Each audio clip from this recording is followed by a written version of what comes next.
I am with my team. আমার পাশে আছে রিঙ্কু ভাই, আমার পুতুলের বিয়ের পুরো টিম, নাইম ভাই আছে, শিমুল কাকা আছে, ইচ অ্যান্ড এভরি ওয়ান।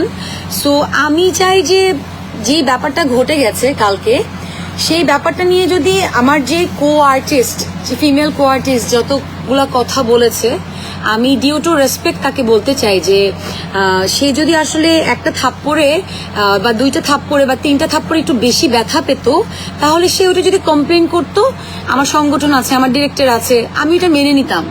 যে সে শুধু আমার কাজটার ব্যাপারে কথা বলেছে যে আচ্ছা আপু আমাকে একটু জোরে মারছে, বাট সে আসলে সংগঠন হোক ডিরেক্টর হোক কারোর সাথে কোনো কথা বলেনি। সে ডিরেক্ট চলে গেছে লাইভে গিয়ে পুরো বিশ্বকে জানালো। এতে আমরা অনেকেই চিনলাম তাকে, আরো ভালো মতো চিনলাম, যারা আমরা চিনিও না, সমস্যা নেই।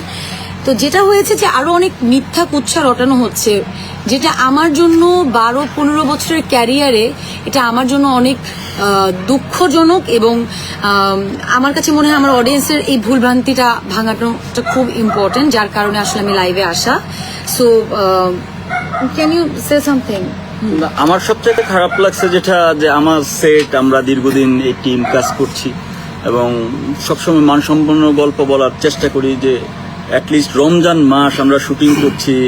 আমার সেটে মানে একটা ইন্টারভিউ দেখলাম, আমি খুব অবাক হলাম। আমি কালকে শুটিং করছি, শুটিং শেষ করতে পারি নাই, মানে শুটিং পাচ্ছি যে কারণে স্টিল নাও এখন কয়টা বাজে, এখনো আমরা শুট করছি। যেহেতু আমাদের কালকে শুটিং করার কথা শেষ ছিল, শেষ করতে পারিনি বিধায় আমরা আজকে শুটিং করতে হচ্ছে। তো আমি একটা ইন্টারভিউ দেখলাম যে সেখানে আমার সেটের আর্টিস্ট গাঁজা খাচ্ছে, তার ড্রাইভার দেখছে। এই যে এটা শুনে আমরা সবাই অবাক হলাম। রমজান মাস, একটা আউটডোর লোকেশন আছে, এখানে অনেক ধরনের মানুষ, একটা অ্যাডভোকেটের বাসা, ওনাদের ফ্যামিলি মেম্বার, আমরা লোকেশনটা রেকি করে ম্যানেজ করে ওনাদেরকে এই কাজটা লোকেশন গল্পের কারণে আমরা এই জায়গায় আসছি শুটিং করার জন্য। সেই জায়গায় মানে এইরকম একটা এলিগেন্ট, মানে এইরকম একটা কথা বলা, এটা তো আমার জন্য অ্যাজ এ ডিরেক্টর বা আমার টিমের জন্য এটা খুবই বাজে। কারণ রমজান মাস বা রমজান মাস না হোক, মানে জিনিসটা হচ্ছে মানে গাঁজা খাচ্ছে বা উনি যে কথাটা বলছে তারপর ঢুকলাম, মানে এটা খুবই বৃত্তিহীন। উনি বলতে পারতো যে আমার মারছে, আমার লাগছে, সেই বিষয় নিয়ে কথা বলতে পারতো। এবং আমি তাকে বলেছি আপনি প্লিজ থাকেন, সেলিম ভাই আছে এখানে, সেলিম ভাই সিনিয়র আমাদের actor equity president, senior director গিল্ডের প্রেসিডেন্ট, অ্যাক্টর ইকুইটি আছে, আপনি ওইখানে বলতে পারেন বা আমরা বসি, আমরা এটা সমাধান করে ফেলি। কিন্তু উনি কথা শুনলেন না, উনি গাড়ি নিয়ে বের হয়ে গেলেন। দেন তো আপনারা জানেন। বাট আমার সবচেয়ে এখন খারাপ লাগছে যে আমার সেটা আর্টিস্ট গাঁজা খেয়ে মানে অ্যাক্টিং মানে করতে গেছে। এটা শোনার পরে আমরা সবাই আসলে অবাক হয়ে গেলাম যে এত রকম এটা একটা ব্যক্তিগত আক্রমণ বা কোন জায়গায় চলে গেছে আমি বুঝতে পারছি। এবং এটা আমাদের খুব খারাপ লাগছে, মানে অ্যাজ এ ডিরেক্টর আমার খুব খারাপ লাগছে যে আমার সেটে এই ধরনের ড্রাইভারের কথা শুনে সে এটা কেন মন্তব্য করবে, এটা সে কি তার আবার আউটডোরে একটা শুটিং, তারপর সে ড্রাইভারের উপর চাপাই দিল যে আমি ড্রাইভারের মুখে শুনছি। ড্রাইভারের মুখে শুনে পাবলিক প্লেসে কেন এই কথা? সেটাই, আমরা এখানে আমার প্রত্যেকটা টিম মেম্বার আছে, সবাই আমরা একসাথে কাজ করছি। আজকে 5 নম্বর দিন এই শুটিংটা আমরা করছি। তো এই জায়গাটা আমারও মনে হয়েছে যে না, এটা নিয়ে কথা বলা উচিত। এটা ক্লিয়ার করার একটা জিনিস আমি মেইনলি বলতে চাই, আমি আসলে আমার লাইফে কখনো লাইভে আসিনি। আমার কাছে মনে হয়েছে ইট হ্যাজ টু বি স্টপ।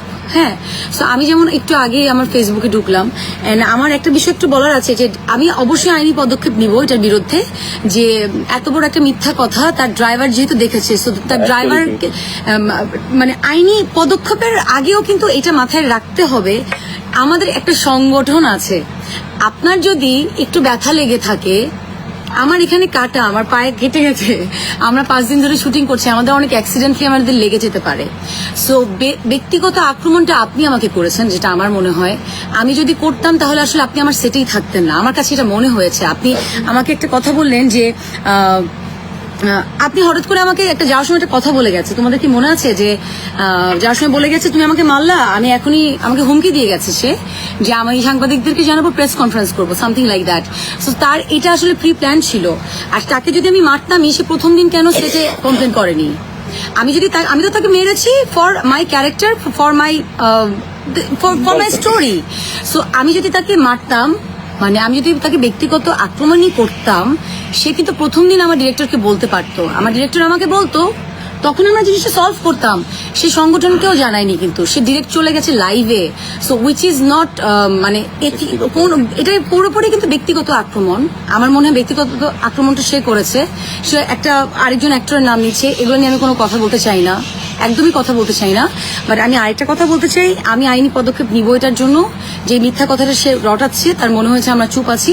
এতগুলা মানুষ এখানে, এতগুলা মানুষকে আমি জোর করে, তারা বাধ্য না কিন্তু আমাকে নিয়ে কথা বলতে, বা এতগুলা মানুষ কিন্তু জোর করে এখানে দাঁড়াবে না আসলে।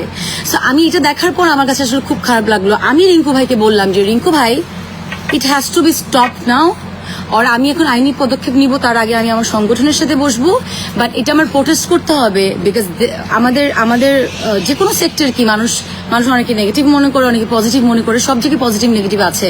বাট এই মিথ্যা কথাটা রটানো বা বলা ইন ফ্রন্ট অফ পাবলিক, আমার কাছে এটা কোনোভাবে এথিক্যাল মনে হয় নাই।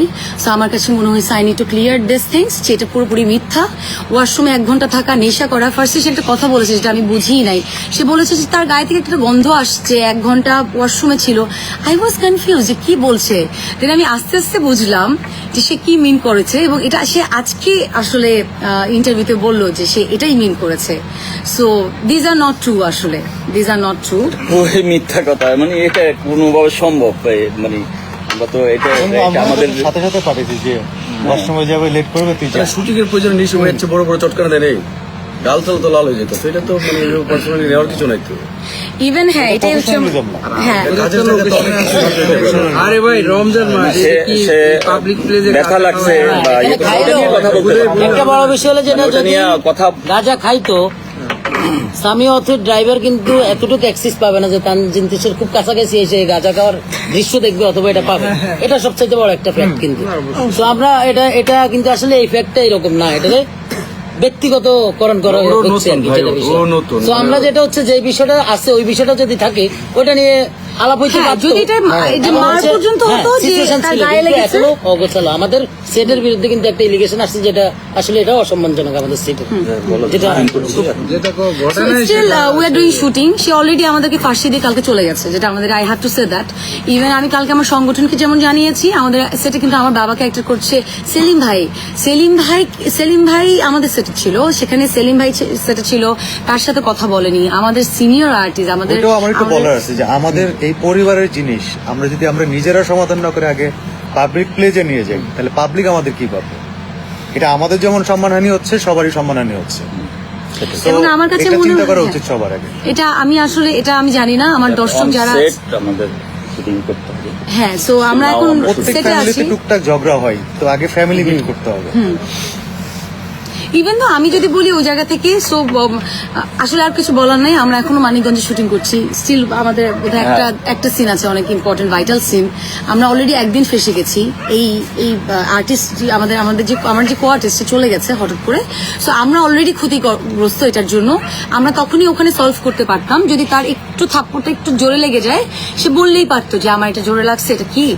বাট এটা এত পর্যায়ে নিয়ে যাওয়া, আসলে তার এটা প্রফেশনাল জায়গা, আরো বেশি হাইলাইটেড হওয়া ছাড়া আসলে আর কিছু না, এটা আমার মনে হয়। এনিওয়ে, আইন আছে এবং আমাদের অ্যাক্টর সিকিউরিটি আছে, আমাদের ডিরেক্টর গিলস আছে, তারা এখন সুবিচার দিবে। সুবিচারটা তারাই দিবে, আই হোপ সো। আমার মনে হয় এরকম সোশ্যাল মিডিয়াতে কুচ্ছা রটানোর কোনো দরকার নাই। তুমি তোমার কাজ দিয়ে বড় হও, এরকম কুচ্ছা দিয়ে বড় হও না।